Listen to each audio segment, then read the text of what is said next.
I keep coughing. Hi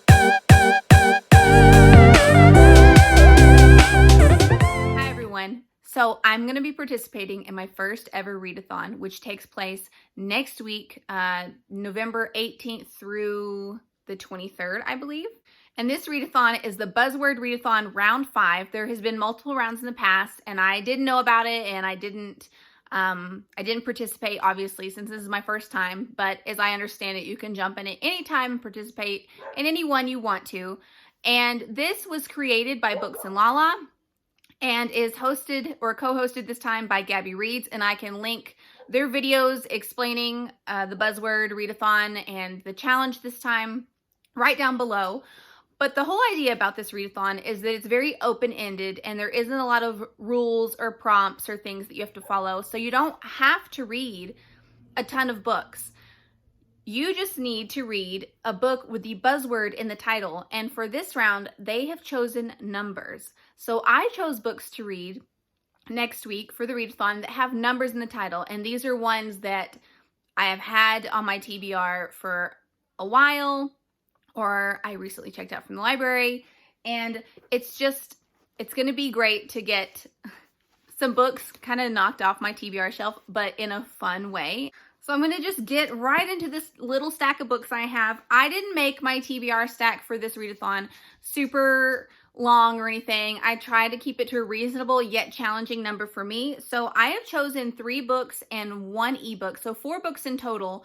Ebooks, I know that I said just a few videos ago that I do not like ebooks, and I would never ever give up physical books for ebooks, and they are definitely my preferred book is having a physical copy. But since I have to lay down every evening, sometimes for up to an hour to get my toddler to go to sleep, it is just way easier to have an ebook on my phone that I can just be reading while I'm waiting on her to fall asleep. And I've actually gotten so much more reading done that way that it's just amazing, and I can't knock it. So getting into this stack, you've seen this one before. This is Savage Appetites, 4 True Crime Stories of Women, Crime, and Obsession by Rachel Monroe. And this one I'm also reading for Nonfiction November, and also because I just really want to read it. Oh, I saw it in the library. I had to have it. And so I decided I was going to save this for the readathon for next week, even though I already really wanted to read it, just decided to save it for next week. So this is obviously nonfiction, true book about 4 different types of women that are obsessed with true crime in some way. And it says that it follows 4 main archetypes, which are detective, victim, defender, and killer. So I guess what I'll be hearing from is the perspective of a woman obsessed with true crime who is the detective who gets into true crime, I guess, and her way of being obsessed and consuming true crime stories is she likes to try to figure out what happened. And then for the victim, I'm not sure. I'm trying to figure out how what kind of perspective these are going to be. Maybe victim is someone that can identify a lot with the victim, and that's why she got obsessed with a certain story or true crime in general. Defender, someone who I guess sees it from the killer's side. And then killer, and that one scares me a little bit because I feel like that might be a story from a woman that fantasizes about killing herself. I don't know. But this is not that thick, and I definitely think I can get that done next week for the readathon. Now, the next one is Mars 1 by Jonathan Mayberry, or Mawberry. And I got this book a while back in a family reading crate.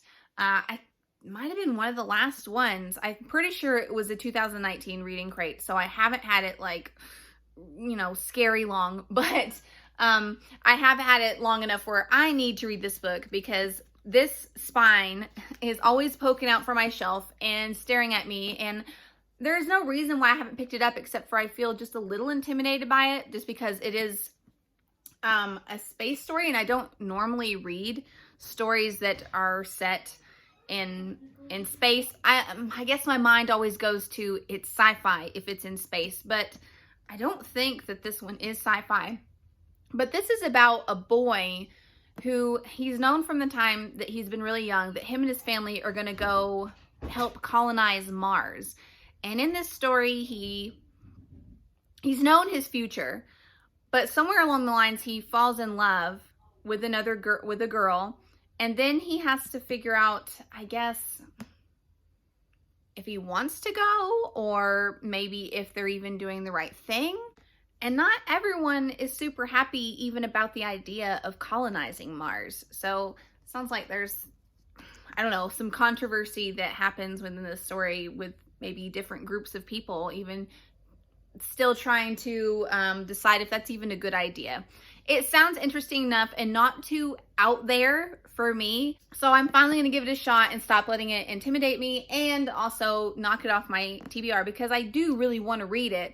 I've just been scared because it's not, it's not a tiny book by any means. And the whole theme of it just makes me a little bit nervous for some reason. I don't even really know why. Now, the last physical book I have for this readathon is The 7 Husbands of Evelyn Hugo by Taylor Jenkins Reid. And of course, the buzzword in this one is 7. And I think I forgot to mention this one's obviously 1 for Mars 1.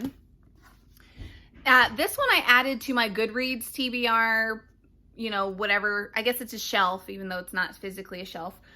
This one I added to my Goodreads several months back. I think I added it over the summer, and that's because I saw the big hype it was getting and how everyone, like literally everyone, has been reading this book. And this isn't one that I would normally pick up, but purely for hype reasons, I got it because it's been getting such high ratings that, I want to give it a try. I don't want to miss out on something good just because it isn't something that I would have picked on my own without the hype.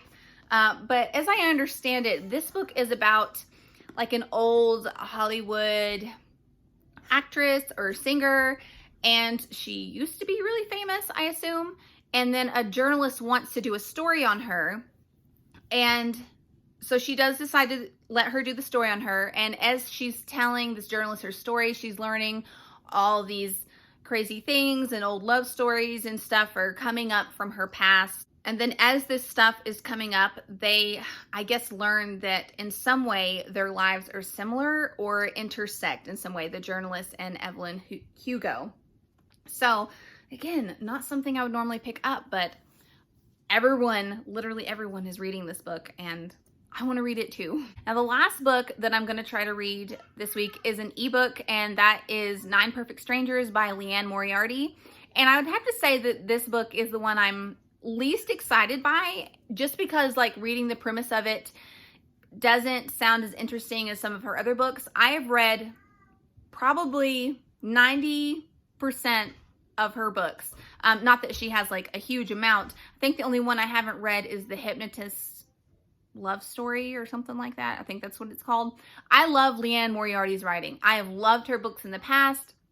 And so I've been wanting to read 9 Perfect Strangers, but I haven't, it's been out for over a year and I still haven't bought it or attempted to read it simply because the premise of it doesn't sound like something that I would go for. But because this readathon is now taking place, I figured it was as good a time as any to at least try it out, since I know that her books have really worked for me in the past.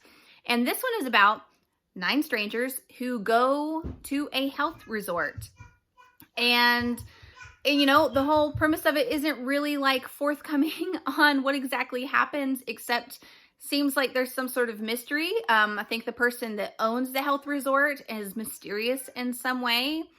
And wow, even saying it out loud, like it doesn't sound that interesting. And I just like refreshed myself on the synopsis before I started filming, and I already can't remember beyond that, other than it doesn't give away much either, except for it's 9 strangers, health resort. There might be a mystery. Maybe stuff happens. That's about all I know about it. But that's the one that I'm going to read as an ebook on my phone when I'm in bed, and I'm sure that I can get that done if I do find it interesting. But these are my Buzzwordathon TBR books and the ones I'm going to be reading next week. And I am going to attempt to vlog my reading experience, and hopefully that turns out okay and it's not completely boring. But let me know if you guys are going to be participating. As I said before, there's not any rules except for, pick books with numbers in the title, because that's the buzzword this time. So hopefully I can get a nice little stack of books knocked out next week off my TBR, books I've been wanting to read anyways, and it's just going to be a great time to do it. And I'm excited to participate in my first ever readathon that I don't know what exactly you're supposed to do except read a lot, and I plan to do that. But I hope you guys enjoyed watching, and I'll see you all again soon.